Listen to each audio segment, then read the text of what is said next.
The Capital Region's only 7 p.m. news. CBS 6 News starts now. Basketball, more than a game, it's a cultural phenomenon here and around the world. Its birthplace, though, its origin story remains uncertain. There's something to be said about wanting to be the birthplace of basketball, right? I think globally, the Massachusetts origin is pretty well followed. Surrounded by controversy. In 2010, we saw a photo of a basketball team from Herkimer, New York, that predated the history of basketball. Chris, what am I looking at? Is this what I think it is? I was in such shock.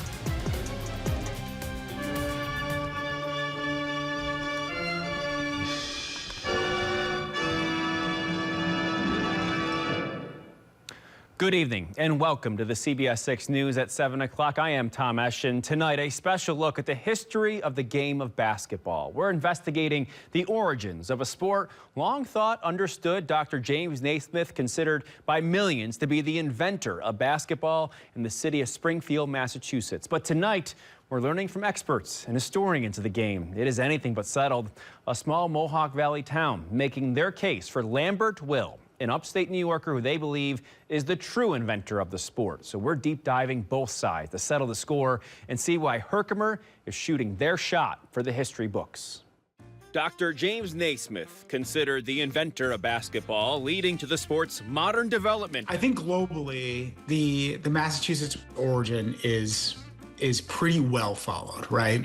And there's a lot of reasons for that. The Naismith Memorial Basketball Hall of Fame in Springfield, Massachusetts claims Naismith invented the sport in the second winter of 1891, but didn't write the rules for the sport until early 1892. The combination of working with Springfield College, USA Basketball, and so on, they've had partners in this process that have really helped them kind of illuminate that legacy. The sport was taught at the International YMCA International Training School in Springfield by Dr. Naismith using peach baskets and helped the sport grow in the state. I think he's probably the greatest marketer of basketball that we've ever seen. He gave basketball to the world. But this common mythos surrounding basketball's early days has reached an impasse thanks to the collaboration of historians and a small town community. There's new questions about the Naismith narrative. In 2010, we saw a photo of a basketball team from Herkimer, New York, that predated the history of basketball. How can you have a photograph of a sporting team a year before the sport's invented? George Fausti, a historian and author writing the book titled Naismith, Basketball's Stolen Legacy, alleges Naismith took the rules from a Spanish-American War veteran named Lambert Will, who he claims invented the sport in Herkimer, New York. But Lambert Will, regardless, deserves something because he created the first professional basketball team. Thanks to the work of the Herkimer 9 Foundation alongside George and Daryl Fausti, the evidence is piling up. Documents suggesting a game was played in Herkimer, New York by a team of 9 in 1891 led by Lambert Will. The same year, Naismith allegedly invented the game in Springfield, painting a different picture of what took place when. 50-year reunion of this basketball team in the local newspaper. A Herkimer newspaper dated all the way back in 1940 details a basketball team that was formed 50 years before in 1890 in the small Mohawk Valley town and ultimately formed the first professional basketball team in the first winter of 1891. Puts them ahead of the origins of supposed origins of basketball. So you got this thing. Another book written by Frank Baslow, a Herkimer basketball executive in the early days of the game, documents Lambert Will's own words claiming he invented the sport using cabbage and a peach basket in 1890, a full year prior to Naismith's claim. We went back and we looked at photographs and postcards from 1895 and earlier. And we were able to validate some of his claims based on photographic evidence. Like, for example, he described the store where he threw the cabbage and they had his contest.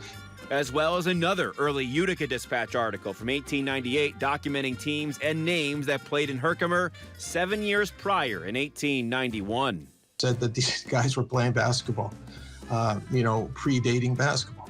But do these documents really disprove the Naismith claims? We spoke with Dr. Adam Flegor of Siena University regarding these hefty claims about the Herkimer story, and says it's all about finding more documentation to back up Herkimer's fight for history. The number one thing we're going to look for is some of those early primary documents, right, which would be the rules, which I think is a big component. Right? There's just one problem. If I had to guess, I don't think they exist. What Springfield and what makes their claim so strong is their preservation of some of those records. So we took the trip down the thruway here to Herkimer, New York, to see this small town's humble story for ourselves, looking at whether the documentation and evidence really does exist. It's a story with a unique origin from a man known as the Human Calculator, who's also a Herkimer native himself. My brother-in-law, Bill Penry, told me about a book called I Grew Up with Basketball by Frank J. Baslow. And I really was busy. I just didn't think much about it. But then sure enough, a year later, I walked into the Herkimer County Historical Society, and an 80-year-old volunteer named Ted Adams, I just was busting his chops a little bit. I said, hey, tell me something about Herkimer I don't know. I was born here, raised here. I just, give me something that would surprise me. And he goes, well, basketball was invented in Herkimer. And I said, I call BS on that. There's no way. But it turns out, after a lot of digging, Scott Flansburgh, a Guinness World Record holder for fastest mental calculation, helped bring the Herkimer story into the national spotlight. Frank J. Baslow was an incredible promoter of basketball. He knew everybody and was a busy guy. And there's no way he would get this wrong and publish a book about it. So what did Scott do next? He teamed up with the Herkimer County Historical Society and made it a point to gather as much evidence as possible. Flansburgh says he, alongside Chris Connolly at the local Historical Society, dug up the 1940 newspaper confirming the 50-year anniversary of the first Herkimer team. I was literally on my side looking at books that were in a very precarious area of the attic, and it was filthy, and I just knew, it was worth looking for, whatever. And when I saw this picture, I yelled out to Chris because he was in another side. And I walked out to the sunlight by the window there, and I could see it. And I said, Chris, what am I looking at? Is this what I think it is? I was in such shock. Our historical society, Herkimer County Historical Society in Herkimer, New York, catalogs these and cross-catalogs everything. You're going through vertical files and boxes in an attic. Our evidence is it was truly a year before. Basketball caught fire, and where we are now, and 1890 to me as a historian is a burp. It was just a little while ago. And it grew. It got huge fast. Among the most interesting documents shared with us is an affidavit where Lambert Will contests he was the rightful inventor of the sport. He probably was, right toward the end of his life. Wanted to be, accountable and probably wanted a little bit of credit. Lambert was very humble, and he was very much about community. Still to come here in tonight's special, we're joined by CBS 6 Sports Director A.J. Pankowski. He's going to break down the reaction from the Naismith Memorial Basketball Hall of Fame and why their responses to these claims from Herkimer may surprise you.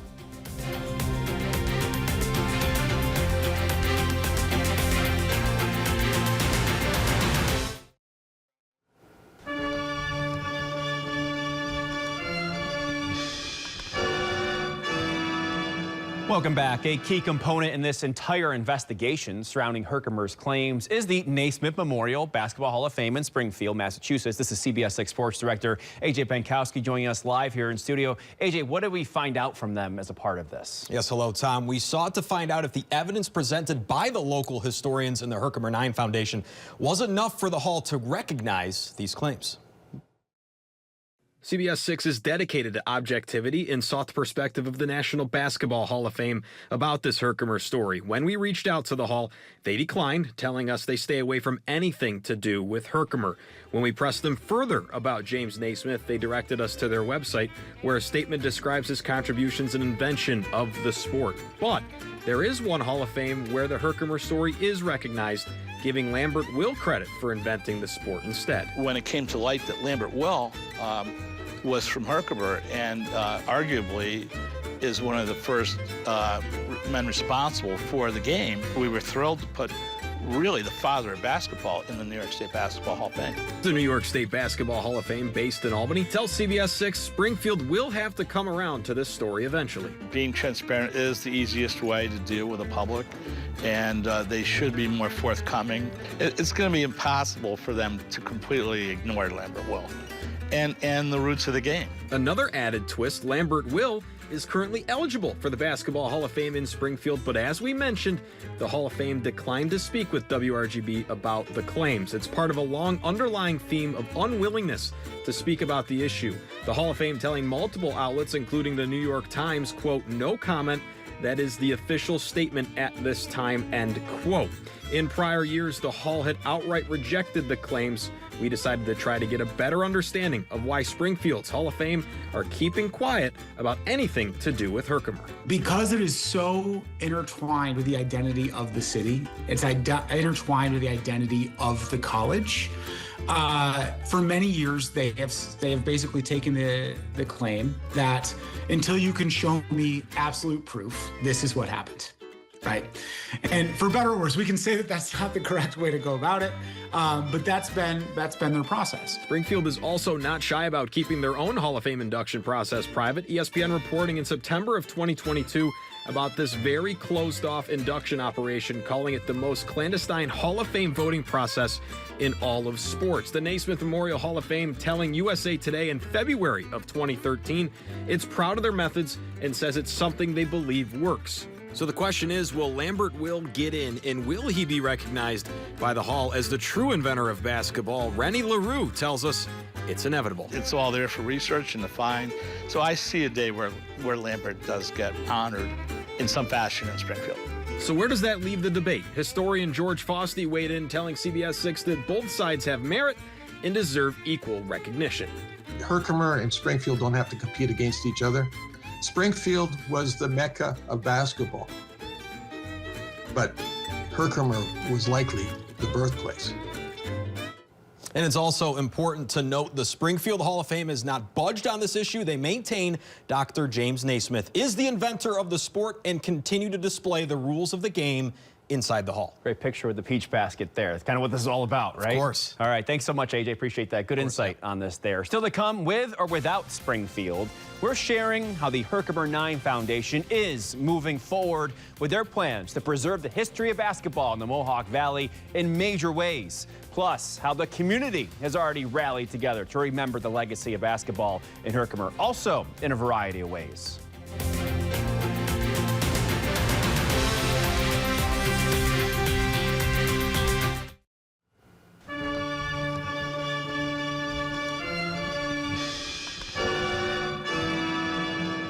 Welcome back. We're getting more insight tonight about the goals of the Herkimer 9 Foundation and their quest to solidify Herkimer, New York as basketball's historic birthplace. We spoke with key players connected with the foundation who believe they will ultimately make this small Mohawk Valley town a landmark destination. They've laid out their case and put in their time to try and get their hometown recognized as the birthplace of basketball. You know, at first it seemed so silly, but each little piece kept adding up. So what comes next? The Herkimer 9 Foundation, created by Scott Flansburgh to honor the game's origins in Herkimer, aims to make Herkimer just like baseball's Cooperstown. We have so much to offer, so we really feel like we can make that a family zone between basketball and baseball. I think it would be good for the sport that the history goes in a lot of different ways, and just hope, we hope that would catch on. What will it all look like? The Herkimer 9's vision can be seen all over the foundation's website. The goal is to put up the world's largest basketball where the first Herkimer game was played, along with a stadium and event center. But the question remains, is it all possible? I don't think Scott Flansburgh is ever going to go away. He's stubborn in a positive way and with a smile on his face. And now there's a legitimate local following. In the meantime, Flansburgh started up his own basketball team to pay tribute to the Herkimer story. They're known as the Herkimer Originals, with a logo designed by rock legend Alice Cooper. I reached out to the ABA, and I happened to be on the golf course that day with Alice when I got the call where they awarded me a franchise. I hung up the phone and Alice goes, "You got to call them the Originals." He hits his shot, he walks over to the cart, and he writes the word Originals, and he makes the O look like a rim and a net because we had the first rim, the first net, and the first game. Scott Flansburgh telling CBS 6 he is hoping to one day collaborate with the Naismith Memorial Hall of Fame in Springfield to honor the history of the game. But he says as of now, that collaboration appears unlikely. I have tried my best to create some type of partnership or collaboration to help tell the full story of basketball. And I just think they have too much to lose. Yeah, so a question we've been diving into over the past several months when researching the history of Herkimer's connections to the origins of basketball. Who really is supportive of the small town's claim to basketball's conception? CBS 6's Sam Israel joins us now with that answer. Well, it turns out many in the Herkimer community are supportive of these claims. The community turning out big for the recognition of Lambert Will as the inventor of basketball at the New York State Basketball Hall of Fame in Albany in 2024. Rennie LaRue telling CBS 6 the importance of recognizing Lambert Will and the Herkimer Nine at his annual basketball induction dinner in Troy. And we induct people from all aspects of the sport, not just players or coaches or referees. It could be a writer, an announcer. We're told not only was the support from Herkimer natives strong, but his family of descendants turned out to see their ancestor recognized as the father of the game. We got in touch with the people and the family in Herkimer and found an amazing body of work that this man had, what he was responsible for. But that's not all. The New York State government coming together in a bipartisan way. The State Assembly recognizing Herkimer as the rightful birthplace of basketball in a resolution passed unanimously in 2022. We spoke with Assemblyman Robert Smullen, who championed the move. And in this case, I felt very strongly that the historical possibilities here were worthy of mentioning it in the official legislative record. So then we, the people in the Mohawk Valley, would have that to hang our hats on. Smullen says while the conversation over the origins of the sport continues, he says the fact should be debated between folks from Springfield and Herkimer. I think the evidence is in favor of Herkimer, but I'm also open to an airing of all of the evidence, to let them make their case. And the village of Herkimer recognizing February 7th, 1891 as Lambert Will Day in honor of the heritage this small community shares. I was at the induction, and I met the family there, and a couple of other times through town. They, of course, are very excited about it. So how else did New York State contribute to the origins of basketball? After its humble beginnings in Herkimer, the sport spread quickly throughout the capital region as well. And the capital region's ties to basketball go beyond just early teams in the Mohawk Valley and Capital District. Even the first radio broadcast for the sport was conducted right here in Schenectady. In the studio, Sam Israel, CBS 6 News. Thank you for that, Sam. To wrap up tonight's special investigating the connections between upstate New York and basketball's origins, we'll send things back over to CBS 6 Sport Director A.J. Penkowski one last time. A.J., we've got insight now into the ways New York State has shaped great basketball players over the years, too. It's been really fun to watch everyone develop and come out of this place. Yeah, that's right, Tom. Capital Region is home to many great individuals who've contributed to the game. We all know players like Kevin Herter, a Clifton Park native, as well as basketball executives like right there, Schenectady native Pat Riley, continuing to make a difference in the National Basketball Association. Even legendary coach Phil Jackson has ties with our area, coaching the Albany Patroons in the 1980s. So what makes New York State so much different? New York State Basketball Hall of Fame owner Rennie LaRue says athletics is a permanent fixture in our region. There's always been a strong blueprint for athletics in the area. And in each of the sports that I deal with, there is success, especially in basketball. Barry Kramer, Pat Riley, Sam Perkins, Jimmy Fredette. And it's just been an area that has fostered athletic growth. For more of our conversation with Rennie about his other Hall of Fame in Gloversville centered on baseball, visit our CBS 6 Albany YouTube channel. Tom, obviously a very rich history of basketball here. Recently, back-to-back March Madness tournaments. Andre Jackson Jr., UConn, they started their run here. They won a championship. Next year, we had Caitlin Clark in town, South Carolina. They started here. They won a championship. a lot of history with basketball in the 518. Certainly, and beyond, as you could say, throughout the state of New York. Of course. Thanks so much, AJ. Thanks so much for joining us on this investigation into the origins of basketball. You can watch our full special online at the CBS 6 Albany YouTube page. Have a great night.